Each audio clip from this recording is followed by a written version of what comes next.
Hey, it's Terry Bontemps. I'm back for your last level of training. It's level 8 of my Bank Foreclosure Millionaire Real Estate Investing training, okay? This will be the easiest lesson out of all the levels of training that you'll learn. Basically, I'm going to tell you a few stories, tell you how you make a profit in level 8, and that's pretty much it. See, some of the best days I had as a real estate investor was when I worked with hedge funds trying to buy large portfolios of notes and REOs. I was giving this presentation to a real estate investing club in Stockton on notes, okay? And I started asking questions. I asked anyone, has they ever foreclosed on a homeowner before? And this one guy raises his hand, and I'm like, whoa. Out of all the times I've talked, that guy was the only guy that raised his hand that foreclosed on a homeowner. Okay, so I kept asking questions. And, I was kind of shocked that this same guy raised his hand again. So I go, wow, I needed to make a point of finding out who this guy was. He had told me he had worked for a hedge fund. He told me that they were looking for, bulk portfolio of notes and REOs. And so I told him that I look for notes 1 or 2 at a time, maybe 3, 4. But, what I could do is, as I got to know him, they gave me a $20 million proof of funds letter and said, hey, look, we need bulk portfolios. So, and they also gave me a history of their past performance, maybe let's say 3 years. It showed everything that they've bought, and this hedge fund was legitimate. They were a serious buyer, okay? I'll talk about, the hedge fund and the portfolio that we tried to work on a little later. So, in essence, what you got to do in level 8 is you got to click on the large bank, okay? It's right on the left-hand side. It's bank number 2 in the game. There's only one question that you need to answer in level 8. Got to see all the data in the phone. Basically, you're going to have to scroll, okay, up to see everything, all the data. Just hold your mouse down and just drag the screen upwards, okay? In level 8, you'll locate banks that have bulk portfolios of non-performing notes and REOs that they're willing to sell. You'll flip that package to the hedge funds for a finder's fee of 1%. Now, everything is negotiable in this game. Everything can be changed, the numbers, the flip fee, but you have to understand how to back the numbers out. So for me, in this game, it's 1%. That's exactly what I worked for with the hedge funds. So as a person working with hedge funds, again, you got to figure out how much profit you'll make by flipping portfolios of notes and REOs to the hedge fund. Hedge funds make their profits by buying real estate in bulk. They buy in volume directly from banks. Hedge funds are notoriously known for buying by the gallon and selling by the shot. They cherry pick the loans they want, and then they mark up and sell the remaining notes or REOs to investors that can't buy in bulk. I heard from the hedge fund that what they'll do is they'll buy a portfolio of notes, REOs. They'll pull out some of those notes and portfolios for themselves to keep for free. They'll sell off the remaining package to other investors for more or equal to what they bought the original package for. And when I heard that, I thought, wow, that's a very interesting concept.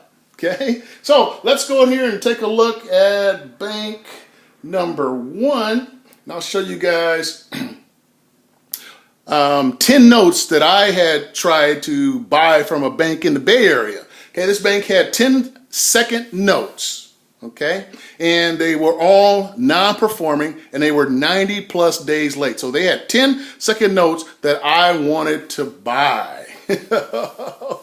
Okay, and the broker's price opinion on all 10 properties was $11 million. Okay, the second bank was owed $4.1 million, okay, for those 10 notes. Okay, 6 of the homes were $1 million homes. My offer to buy those 10-second notes was $135,000. Now that sounds kind of crazy, but let me tell you, 6 or 7 of those homes were upside down. So out of the 10, 6 or 7 were upside down, which were losers. There was no way you're going to make any money unless the homeowner decide to make the payments. But I was counting on none of those homeowners making payments, that they were all going to be foreclosed on by the first. I was not going to reinstate. I was not going to foreclose myself because there was no way I could have made any money. But what I was looking at is the other 3 or 4 loans that were remaining. Those were winners. And what I thought with my analysis was that if I paid $135,000, I would get twice, 3 times, hopefully 4 times my money on, again, that $135,000 investment. So that was kind of like my reasoning and thinking. So what I'm gonna do is now show you what happened when the bank responded to my offer of $135,000. They said that, hey, we are the first to admit that these notes are not desirable assets. They're not worth the net collateral of 2.2 to 2.4 million, okay? We think your bid is too low by a multiple of 2, 3, or maybe even 4 times. Since we're so far apart, we're not countering, simply rejecting the bid. At that point, I decided, you know, I don't think I want to raise my 135 higher because I needed to ensure that I would make a profit. I'm just saying this, I don't know for sure, but I think the bank wanted me to raise it up, okay? So that way they wouldn't have to counter offer. They thought maybe I was gonna come back and raise, but I decided to fold and move on. They said no, and so I said next. Very interesting, very fun, very enjoyable. Learned a lot about trying to buy in bulk. Now let's go to level 8 of the game. And for some of you that purchased the full version, once you pay the full version, you can go to any level and practice without worrying about the timer. So if you're having a hard time learning the concepts of level 3, hey, you can go back to level 3 and practice it all day if you want, okay? Also, the game now gives you 60 minutes to play completely from level 1 through level 8. So again, we're going to level 8 right now. 8. And again, I talked about the large bank, bank number 2. So we'll click that one. And now this is where I was working with that hedge fund again. Again, they had given me a $20 million proof of funds, okay, and a history of how much they've bought. So that made me legitimate. Anytime I talked to anybody at the bank that, you know, knew about the non-performing notes, all I had to do was, you know, email them this history and the proof of funds. And boy, it was instant credibility. So this bank had owned 174 first notes. There was no second notes, which I love. There was none in here, but I wasn't buying. I didn't have this type of money. All of them were non-performing, 90 plus days late. Now, 174 loans sounds like a lot of notes and loans that banks are not getting payments on. It is. But, you know, there's banks that have even more than that. So the broker's price opinion was $40 million. For this package. The bank wanted to see a $2 million proof of funds. Guess what? Boom. Hedge fund deposited $2.2 million.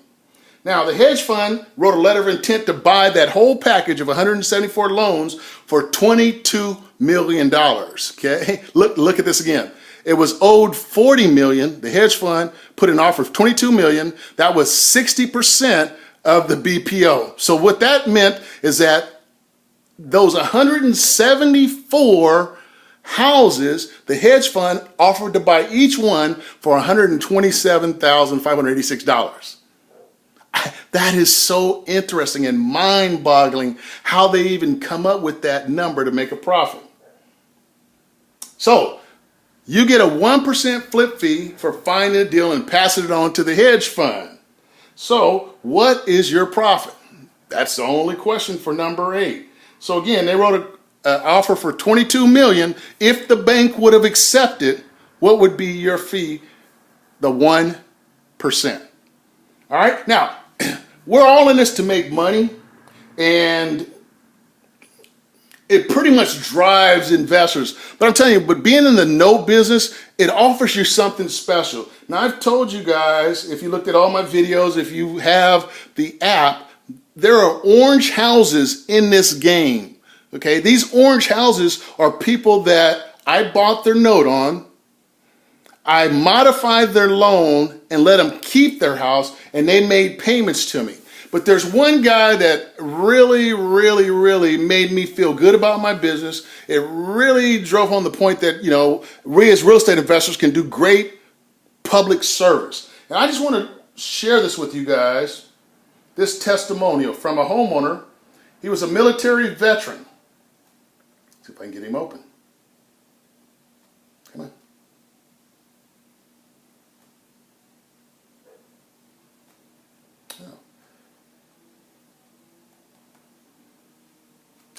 Oh.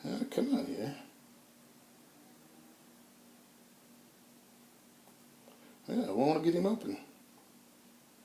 Let's see. Hang tight with me, guys. I don't know what's happening here. Let's try to go back to level 4. Maybe that's where the stories are at. Sorry about that delay, but it's going to be a great story. You'll love it. There it is. Okay. All right.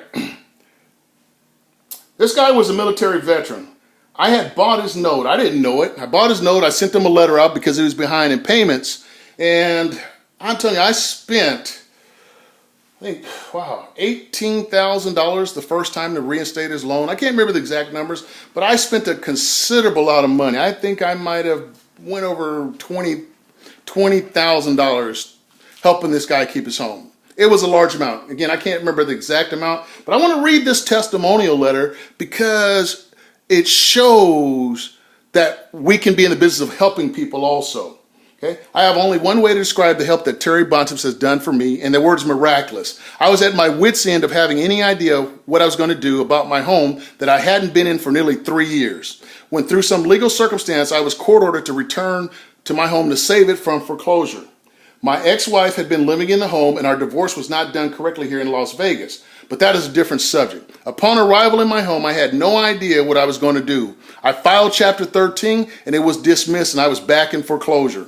There had been a number of sharks knocking on my door with proposals on selling my home to them for pennies. I had happened to open a letter addressed to me and my ex-wife and myself, and it was from Terry. I do not know to this day what made me call him, but it turned out to be one of the best calls I've ever made. Terry had a way of making me feel relaxed about my situation. I explained to him the courts returned my home and how I wanted to preserve my VA loan. You see, if you default on your VA loan, you're not eligible for a home loan again. Well, I thought about selling my home, but I truly had no desire to leave the home that had so many great memories. Terry came through for me, and it was unbelievable what he has done. You know, in a time like mine, it was good to know that a complete stranger to me could be so kind, but all my trust went into working with Terry, and now I'm as happy as a lark. I am back in my home, and I have Terry Bontemps to thank for all this happiness. Wow. Guys, I made good money on this house.